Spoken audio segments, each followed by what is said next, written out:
Are you tired of sensitive Salesforce fields being visible to everyone? Learn to lock down field access in under 3 minutes. We'll walk through the exact clicks to set field-level security on the account object. Follow along in your own org.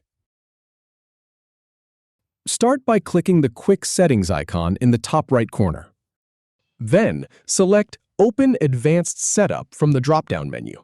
Now, go to the Object Manager from the Setup menu.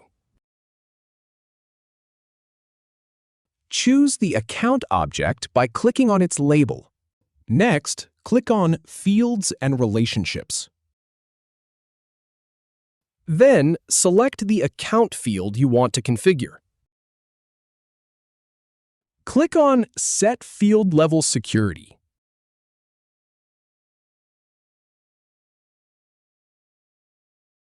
Check the Visible and Read-Only boxes for the desired profile, like Analytics Cloud Security User.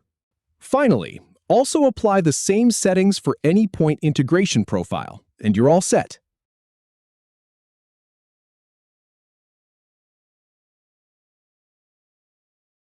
If you have any feedback, or if any info is inaccurate, please leave a comment below. We'll do our best to answer or redo the video if needed. Thanks for watching.